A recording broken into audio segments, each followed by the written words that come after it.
So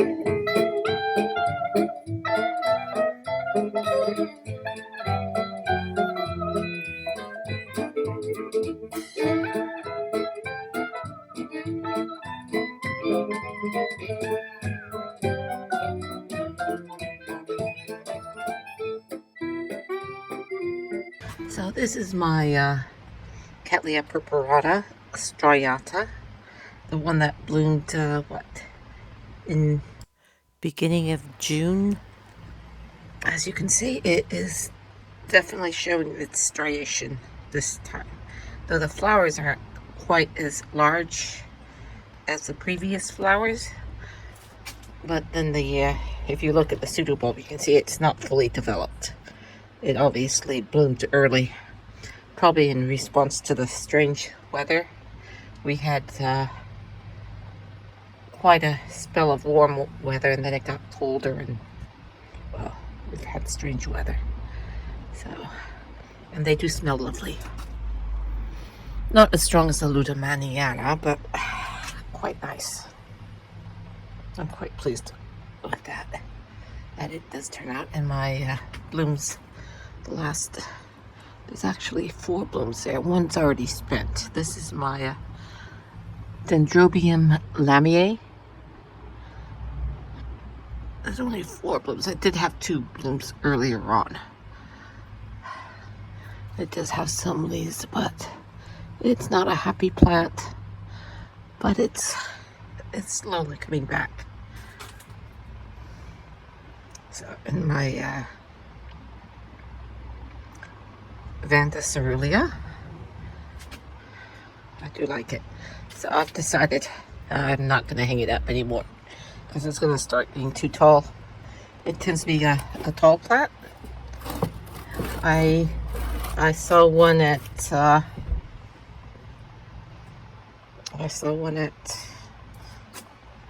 Ridlington School that was probably a good 6 feet tall. So I decided it's best to start growing in a pot, and that it's a good little bloomer. It's got 1, 2, 3, 4, 5, 6, 7, 8, 9, 10, 11 blooms, and I lost 2 blooms, so it would have had at least 13 blooms.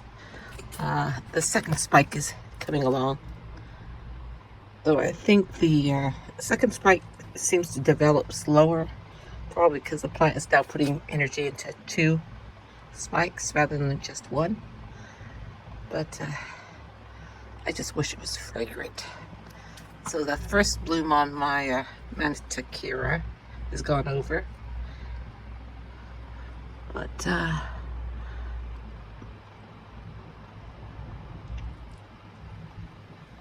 that bloom looks like it got stuck in there. But that's my Mantiqueira. It still has some blooms to come. And my Cucullata, I do love that bloom just because it's so different. I don't know why it reminds me of an alien, but it does. Okay, and my Mystic Maze is still in bloom. It's still some to come along. The first spike, I think all the blooms on the first spike are open now, but the second spike still has a few blooms to open.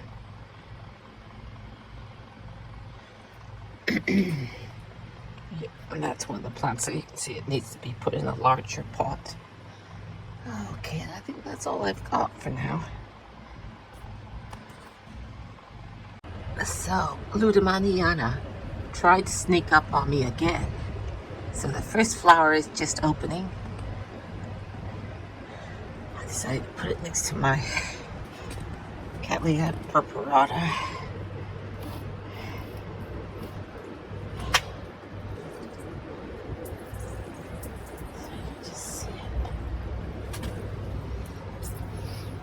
Yep, it definitely is more fragrant than the, oh, I guess there is a bud in that one, so I guess that sheath will probably be, this sheath here, will probably be blooming maybe,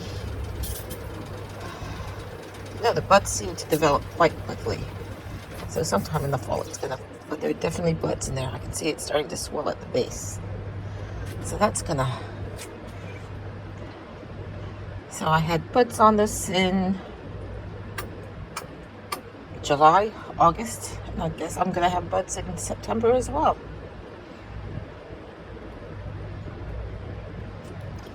That's okay with me.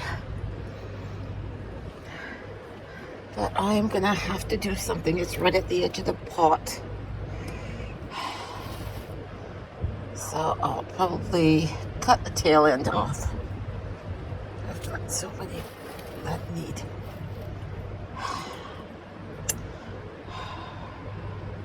When am I ever going to find time to repot these? If they don't stop growing, they don't stop putting new roots on. I'll have to do it in the fall.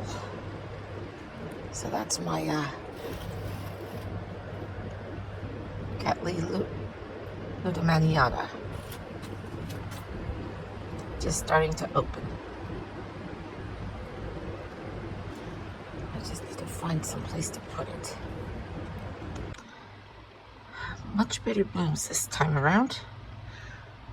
This time I made sure it didn't touch the glass and get sunburned or cold damage or whatever damage that caused the last blooms to suffer. And yes, they are starting to get fragrant. I just love my ludomaniana. Scent-wise, I don't think the blooms are particularly shape-wise when they open fully. We'll see how they open. Anyway, that's my ludomaniana this morning. Nearly the end of the month, and I just thought I'd take one last photo of my current blooms. So as you can see, my Cattleya ludomaniana has opened fully. The blooms are a little bit cut for my liking, but it still is, and it's a little bit more pink than the or lighter lavender than the video is showing on the screen. When I process it, I'll see if it's still the same. But yes, it does smell lovely. I bleached the floors last night, and while I can smell the bleach, I can still smell the ludomaniana as well. So it does smell lovely, and it isn't too strong, but it is stronger than the Cattleya purpurata. Cattleya purpurata. So it's stronger than the Cattleya purpurata. You can see the striation seems to fade with age. There's still some left on the, you can see some of the striation left on it. And my Cattleya manticora is still in bloom. That was the first flower that opened. You can see it's gone. But yeah, so it's got 4 flowers now. That one was a bit small. That was the last one to open.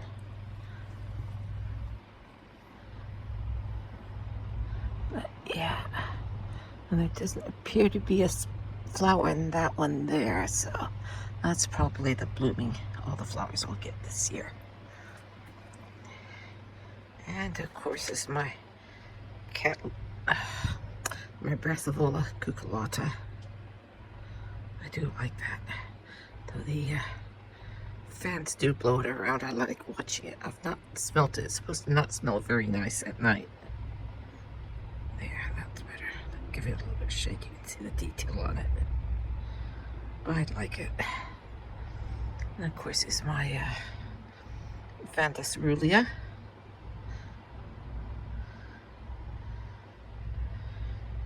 And the second spike coming along. I'm quite pleased with that. So I'm gonna stop hanging. It doesn't need loads of light. It's not a high light Vanda It likes good light, but definitely not direct. Or, yeah, it definitely doesn't like direct light. So those are my blooms for the end of the month.